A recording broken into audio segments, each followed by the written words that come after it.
Dear students, income ടാക്സിൻ്റെ പുതിയൊരു വീഡിയോയിലേക്ക് എല്ലാവർക്കും സ്വാഗതം. നമ്മൾ ലാസ്റ്റ് വീഡിയോയിൽ ഡിസ്കസ് ചെയ്തത് റെൻറ്റ് ഫ്രീ അക്കോമഡേഷൻ കാൽക്കുലേറ്റ് ചെയ്യാനുള്ള കാര്യങ്ങളാണ് അല്ലേ. അതിൽ ഒന്നാമത്തെ കേസ് ഗവൺമെൻറ് എംപ്ലോയീസ് ആണ്. ഗവൺമെൻറ് എംപ്ലോയീസ് ആണെങ്കിൽ എങ്ങനെയാണ് licence fee determined by the government അല്ലേ, അല്ലെങ്കിൽ amount determined by the government. അതിൻ്റെ കൂടെ 10% of cost of furniture add ചെയ്ത് എംപ്ലോയിൻ്റെ കയ്യിൽ നിന്ന് എന്തെങ്കിലും എമൗണ്ട് റെൻറ്റ് വാങ്ങിയിട്ടുണ്ടെങ്കിൽ അത് കുറച്ച് കഴിഞ്ഞാൽ കിട്ടുന്നതാണ് എന്ത് റെൻറ്റ് ഫ്രീ അക്കോമഡേഷൻ. എന്നാൽ ഗവൺമെൻറ് എംപ്ലോയി അല്ല, പ്രൈവറ്റ് എംപ്ലോയി ആണെങ്കിൽ അതിനെ 3 ക്ലാസിഫൈ ചെയ്തിരുന്നു അല്ലേ. അതിൽ ഒന്നാമത്തെ എന്താണ്, എംപ്ലോയർക്ക് സ്വന്തമായിട്ട് റെസിഡൻഷ്യൽ അക്കോമഡേഷൻ ഉണ്ടെങ്കിൽ അതിൽ നമ്മൾ പറഞ്ഞു 25 ലക്ഷത്തേക്കാൾ കൂടുതൽ ജനസംഖ്യ ഉണ്ടെങ്കിൽ അവിടെ 15% ഓഫ് സാലറിയാണ് അല്ലേ. എന്നാൽ 10 ലക്ഷത്തിന് മുകളിലും 25 ലക്ഷം വരെയാണെങ്കിൽ അവിടെ 10% ഓഫ് സാലറിയാണ്.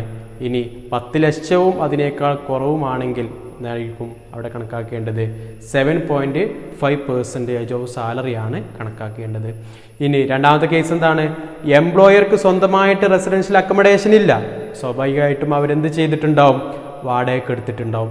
അങ്ങനെ എംപ്ലോയർ വാടകയ്ക്ക് എടുത്തിട്ടുണ്ടെങ്കിൽ 15% of salary or actual rent paid by the employer which is less ആണ് അവിടെ എന്ത് ടാക്സ് ഈ ഒരു റെൻറ്റ് ഫ്രീ അക്കോമഡേഷൻ എന്നോട് ഉദ്ദേശിക്കുന്നത്. എന്നാൽ ഹോട്ടലിലാണെങ്കിൽ എങ്ങനെ പറഞ്ഞത്, ഹോട്ടലിൽ 15 ദിവസം ഒരു ട്രാൻസ്ഫറുമായി ബന്ധപ്പെട്ട് 15 ദിവസം ഹോട്ടലിൽ തങ്ങിയിട്ടുണ്ടെങ്കിൽ അതിന് റെൻറ്റ് ഫ്രീ അക്കോമഡേഷൻ ഇല്ല, ടാക്സബിൾ ആയിട്ടുള്ളൊരു എമൗണ്ടും ഇല്ല. എന്നാൽ അതേസമയം അവിടെ എന്ത് ചെയ്യുകയാണ്, 15 ദിവസത്തേക്കാൾ കൂടുതൽ അല്ലെങ്കിൽ മറ്റെന്തെങ്കിലും കാര്യത്തിന് വേണ്ടിയിട്ട് എന്ത് ചെയ്തു ഹോട്ടലിൽ താമസിച്ചു എങ്കിൽ അവിടെ 24% ഓഫ് സാലറി. ഏത് സാലറി എടുക്കേണ്ടത്, 24%. എത്ര കാലമാണോ അദ്ദേഹം ഹോട്ടലിൽ താമസിച്ചത് ആ സമയത്തുള്ള 24% ഓഫ് സാലറി, പിന്നെ ആ ഹോട്ടലിന് കൊടുത്തിട്ടുള്ള ചാർജസ് നോക്കിയിട്ട് അതിലേറ്റവും ചെറുത് ഏതാണോ ആ എമൗണ്ട് ആണ് അവിടെ എന്ത് ചെയ്യുന്നത് റെൻറ്റ് ഫ്രീ അക്കോമഡേഷനായിട്ട് എടുക്കുന്നത്. ഈ ഒരു വീഡിയോയിൽ നമുക്ക് ഇതിൻ്റെ 3 പ്രോബ്ലംസ് നോക്കാം. ഒന്നാമത്തെ ക്വസ്റ്റ്യൻ ഇതാണ്, Shri Nishan is a district magistrate is living in a furnished bungalow provided by the government free of rent. Okay, his salary is rupees 1,20,000 per month. The rent of the unfurnished bungalow as per government rule is rupees 2,000 per month, but its fair rental value is rupees 17,500 per month. He is provided furniture costing rupees 1,70,000. Find out value of rent free house as a perquisite for the purpose of income tax point of വ്യൂവിൽ നിന്നും ഇതിൻ്റെ rent free accommodation ആണ് കാണാൻ പറഞ്ഞിട്ടുള്ളത്. അപ്പോൾ ആദ്യം നമ്മൾ നോക്കണം, ഓരോ കാര്യങ്ങൾ നോക്കണം. Nishan is a district magistrate. അപ്പോൾ ഗവൺമെൻറ് ആണോ പ്രൈവറ്റ് ആണോ എന്ന് ഇതിൽ നിന്ന് മനസ്സിലാക്കാം അല്ലേ. ഇദ്ദേഹം എന്താണ്, ഗവൺമെൻറ് എംപ്ലോയി ആണ്. അയാൾ ലിവ് ചെയ്യുന്നത് ഒരു ഫർണിഷ്ഡ് ബംഗ്ലാവിലാണ്. ഫർണിഷ്ഡ് എന്ന് പറഞ്ഞാൽ എന്ത് ചെയ്യണം, 10% കോസ്റ്റ് ഓഫ് ഫർണിച്ചർ ആഡ് ചെയ്യണം. വേണ്ടേ, 10% ഓഫ് കോസ്റ്റ് ഓഫ് ഫർണിച്ചർ എന്ത് ചെയ്യണം, ആഡ് ചെയ്യണം. ഇപ്പോൾ ഇവിടെ എന്താണ്, ഫർണിഷ്ഡ് ബംഗ്ലാവിലാണെന്ന് പറഞ്ഞു. Provided by the government free of rent, government provide ചെയ്യുന്നതാണ്, ഫ്രീ ഓഫ് റെൻറ്റിൽ പ്രൊവൈഡ് ചെയ്യുന്നതാണ്. ഈ salary is rupees 1,20,000 per month. അദ്ദേഹത്തിന് 1,20,000 രൂപയാണ് ഓരോ മാസവും സാലറി കിട്ടുന്നത്. ദ റെൻറ്റ് ഓഫ് അൺഫർണിഷ്ഡ് ബംഗ്ലാവിൻ്റെ റെന്റ് എന്ന് പറയുന്നത് നോക്കൂ, ആസ് പെർ ഗവൺമെന്റ് റൂൾ പ്രകാരം എത്രയാണ്, 2,000 പെർ മന്ത് ആണ്, 2,000 പെർ മന്ത് ആണ്. എന്നാൽ but is fair rental value is rupees 17,500 per month ആണ്. ഇതിന്റെ ഫെയർ റെന്റൽ വാല്യൂ എന്ന് പറഞ്ഞു കഴിഞ്ഞാൽ ഈ ഒരു പ്രോപ്പർട്ടിക്ക് വാടക ഗവൺമെന്റ് നിശ്ചയിച്ചിട്ടുള്ള അല്ലെങ്കിൽ ഇതേപോലുള്ള മറ്റുള്ള പ്രോപ്പർട്ടികളും. ഇപ്പോൾ നമ്മുടെ നാട്ടിലെ ഒരു വീടുണ്ട്, നമ്മളെ വീടിൻ്റെ അടുത്ത് മറ്റൊരു വീടുണ്ട്, ആ വീട് വാടക കൊടുത്തു. വീട് വാടക കൊടുത്തപ്പോൾ അതിൽ നിന്നും 10,000 രൂപ വാടക കിട്ടി. അപ്പോൾ നമ്മളെ വീടും ഏകദേശം അതേപോലത്തെ ഒരു വീടാണെങ്കിൽ നമ്മുടെ വീട് വാടക കൊടുത്തു കഴിഞ്ഞാൽ എത്ര രൂപ കിട്ടും, ഏകദേശം 10,000 രൂപ കിട്ടുമല്ലോ. അതാണ് ഫെയർ റെന്റ്. അതായത് ഇത് വേറെ ആർക്കെങ്കിലും വാടക കൊടുത്തിക്കണേ, പുറത്തേക്ക് വാടക കൊടുത്തിക്കണമെങ്കിൽ 15,500 രൂപ കിട്ടുമായിരുന്നു എന്നാണ് പറഞ്ഞത്. ഓക്കെ, എന്നിട്ട് പറഞ്ഞു is provided furniture cost rupees 1,70,000. അദ്ദേഹത്തിന് 1,70,000 രൂപ വിലയുള്ള ഫർണിച്ചറും കൊടുത്തിട്ടുണ്ട്. എന്നിട്ട് നമ്മുടെ റെന്റ് ഫ്രീ അക്കോമഡേഷൻ കാണാനാണ് പറഞ്ഞത്. നമുക്കിവിടെ എന്ത് മതി, നമ്മൾ പഠിച്ചിട്ടുള്ളൊരു ഫോർമാറ്റ് ഉണ്ട് government എംപ്ലോയീസിന്.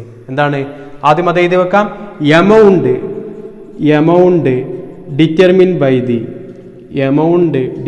By the government rules പ്രകാരം ഗവൺമെൻറ് ഡിറ്റർമിൻ ചെയ്തിട്ടുള്ള ഒരു എമൗണ്ട് ഉണ്ട് അല്ലേ? അതെത്രയാണ് ക്വസ്റ്റ്യൻ തന്നെ നോക്ക്. The rent of the furnished ആണ് വീട് കൊടുത്തിട്ടുള്ളത്. ക്വസ്റ്റ്യൻ പറഞ്ഞു ഈ living in a furnished bungalow ആണെന്ന് പറഞ്ഞു. പക്ഷേ നമ്മുടെ ക്വസ്റ്റ്യൻ പറഞ്ഞ എന്താണ്? The rent of the unfurnished bungalow ആണ് അല്ലേ? ഗവൺമെന്റ് റൂൾസ് പ്രകാരം അൺഫർണിഷ്ഡിന്റെ എമൗണ്ട് ആണ് തന്നിട്ടുള്ളത്. എത്രയാണ്? 2000 പെർ മന്ത്. അപ്പോൾ നമ്മൾ എന്ത് ചെയ്യണം? അതിനെ വർഷത്തേക്ക് കൺവേർട്ട് ചെയ്യണം. 2000 × 12 അത് നമുക്ക് 24,000 രൂപ എന്ന് കിട്ടൂലേ? കിട്ടും. ഇനി എന്ത് ചെയ്യണം? ഇവിടെ ഫർണിച്ചർ തന്നിട്ടുണ്ടോ എന്ന് നോക്കണം. കാരണം നമുക്ക് കിട്ടിയത് അൺഫർണിഷ്ഡ് ആണ്. കാരണം അൺഫർണിഷ്ഡ് റെന്റാണ് 2000 എന്ന് അല്ലേ? ഫർണിഷ്ഡ് റെന്റാണ് 2000 എന്ന് പറഞ്ഞിട്ട് നമുക്ക് അതിനെ നേരിട്ട് എഴുതിയാൽ മതിയായിരുന്നു. അൺഫർണിഷ്ഡ് റെന്റ് 2000 ആണെന്ന് പറഞ്ഞു. അപ്പോൾ നമ്മൾ എന്ത് ചെയ്യണം? അതിൻ്റെ കൂടെ 10% ഓഫ് കോസ്റ്റ് ഓഫ് ഫർണിച്ചർ എന്ത് ചെയ്യണം? ആഡ് ചെയ്യണം. 10% of cost of furniture 10% of cost of furniture. ഇവിടെ ഫർണിച്ചറിൻ്റെ കോസ്റ്റ് എത്രയാണെന്ന് നോക്ക്. ഫർണിച്ചർ കോസ്റ്റ് റുപ്പീസ് 1,70,000 1,70,000 10% എത്ര ഉണ്ടാവും? 17,000 രൂപ ഉണ്ടാവും. ശരിയല്ലേ? 17,000 രൂപ ഉണ്ടാവും. അതെന്ത് ചെയ്യണം? ഇതിൻ്റെ കൂടെ ആഡ് ചെയ്യണം. അപ്പോൾ എത്ര കിട്ടും?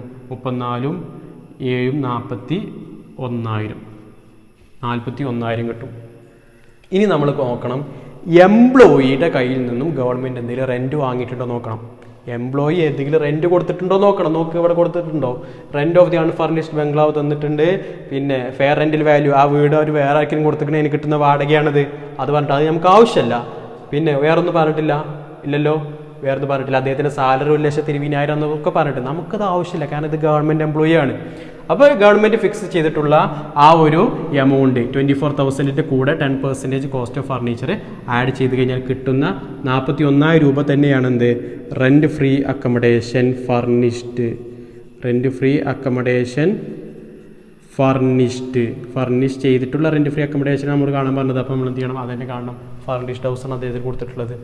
സിമ്പിൾ അല്ലേ? ഓക്കെ, കൺസെപ്റ്റ് മനസ്സിലാക്കുക. നമുക്ക് ആ ഫോർമാറ്റ് മാത്രം മതി. ബാക്കിയുള്ള ഒരുപാട് കാര്യങ്ങൾ ക്വസ്റ്റ്യൻ തന്നേക്കാം, നമുക്കത് ആവശ്യമില്ല. ഓക്കെ, മറ്റൊരു ക്വസ്റ്റ്യൻ നോക്ക്. X is appointed at Kolkata. എക്സിനെ അപ്പോയിൻറ്റ് ചെയ്തു എവിടെ? കൊൽക്കത്തയിൽ.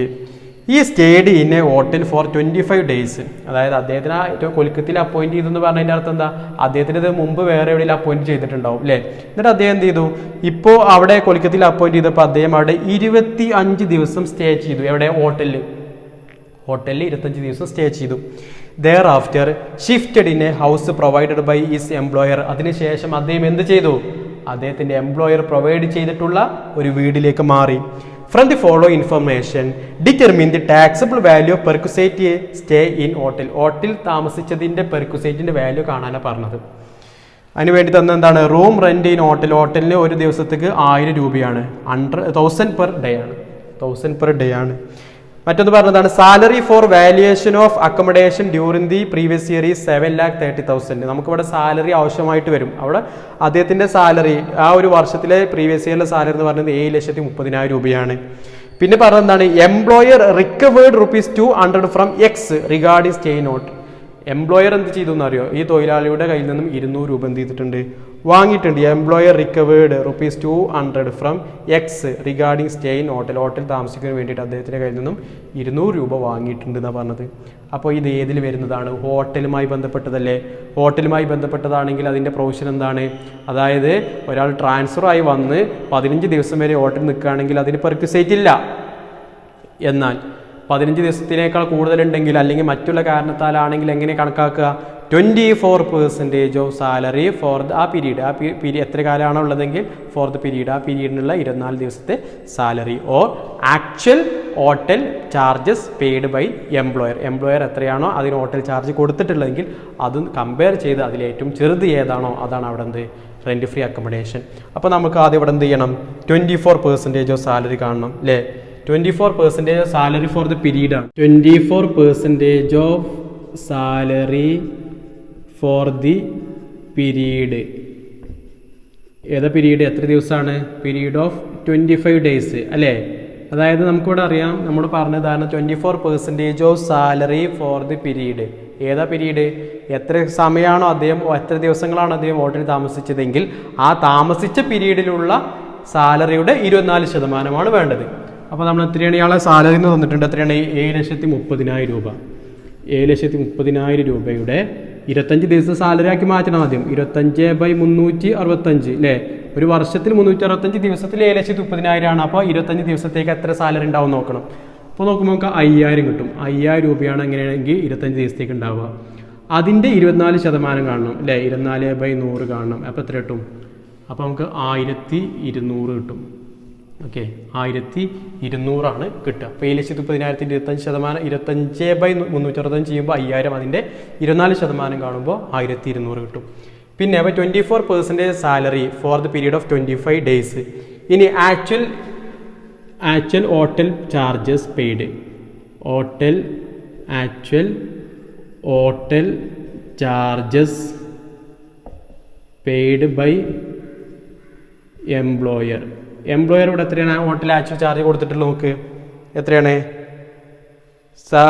Room rent in hotel 1000 per day ആണ്. അപ്പോൾ 1000 × 25 അല്ലേ? 1000 × 25 അപ്പോൾ എത്രയുണ്ട്?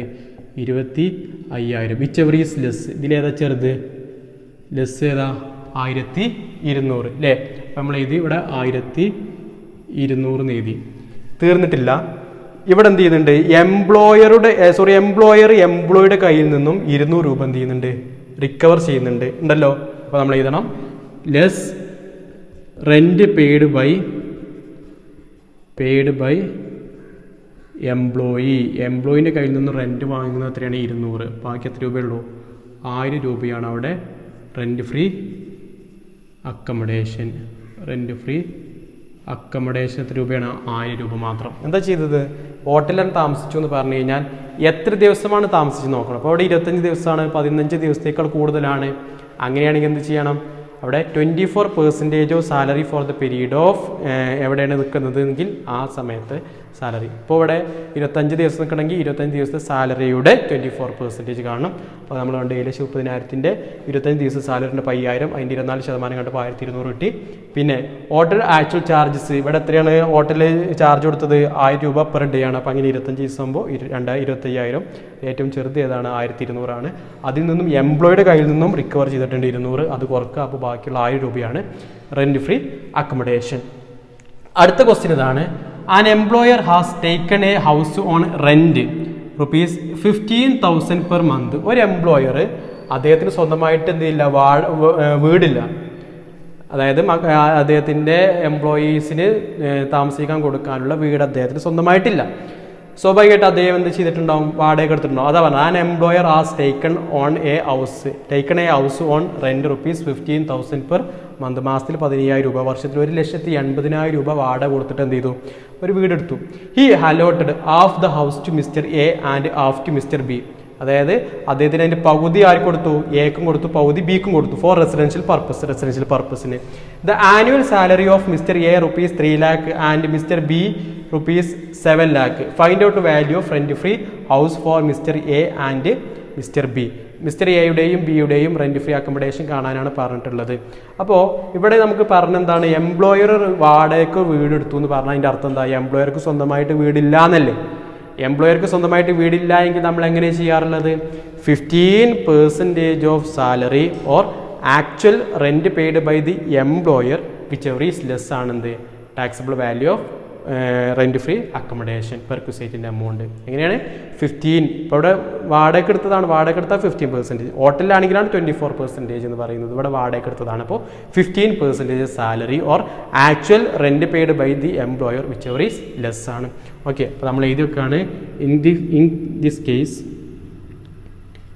This case the RFA rent free accommodation will be 15% of salary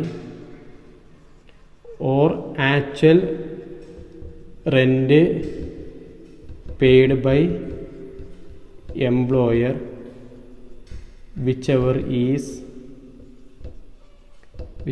is less. Okay, അപ്പോൾ അവിടെ രണ്ടാമതില്ലേ? മിസ്റ്റർ എൻ്റെ ഉണ്ട്, മിസ്റ്റർ ബീൻ്റെ ഉണ്ട്. അപ്പോൾ അത് നമ്മൾ മിസ്റ്റർ എയുടെ കാണുകയാണ്. മിസ്റ്റർ എൻ്റെ 15% സാലറി അല്ലേ? ആദ്യം കണ്ടതല്ലേ? 15% ഓഫ് സാലറി. 15% സാലറി. മിസ്റ്റർ എക്ക് എത്ര salary? Annual salary of mister A 3 lakh. അപ്പോൾ 3 ലാഖിൻ്റെ 15%. 3 ലാഖിൻ്റെ 15% എത്ര ഉണ്ടാവുക? ഇവിടെ 3 ലാഖിൻ്റെ 10% എന്ന് പറഞ്ഞു കഴിഞ്ഞാൽ 30,000. അപ്പോൾ 15% പറഞ്ഞാൽ 45,000 രൂപ ഉണ്ടാവും. ഓക്കെ, ഇനി അടുത്തെന്താ കാണാൻ പറഞ്ഞത്? ആക്ച്വൽ റെൻറ്റ് പെയ്ഡില്ലേ, റെൻറ്റ് എത്ര കൊടുത്തു എന്നുള്ളതാണ്. മുതലാളി എത്ര റെൻറ്റ് കൊടുത്തു? മൊത്തം 10,000 രൂപയാണ് ഒരു മാസത്തേക്ക് കൊടുത്തിട്ടുള്ളത്. അത് 2 ആൾക്ക് വീതിച്ച് കൊടുത്തിട്ടല്ലേ അല്ലേ? അപ്പോൾ അതേ ഒരു വർഷത്തിൽ എത്ര വാടക കൊടുത്തിട്ടുണ്ടാവും? 1,80,000. 15,000 ഇൻറ്റു 12 1,80,000. അതിൻ്റെ പകുതിയല്ലേ മിസ്റ്റർ എക്ക് വേണ്ടി ചിലവാക്കിയിട്ടുള്ളത്, ബാക്കി പകുതി മിസ്റ്റർ ബിക്കല്ലേ.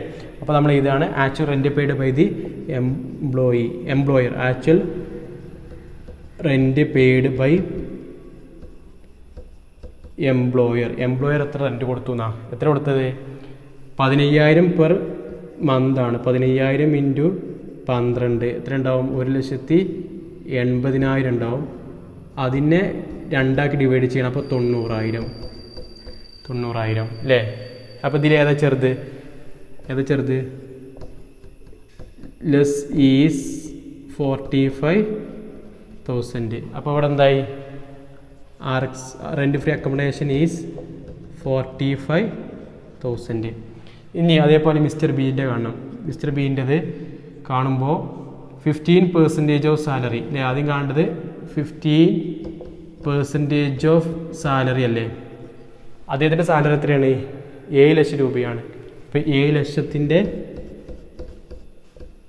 15%, 15/100 എന്ന് പറയുന്നത് എത്രയാണ്? 70,000, 35,000, 1,05,000.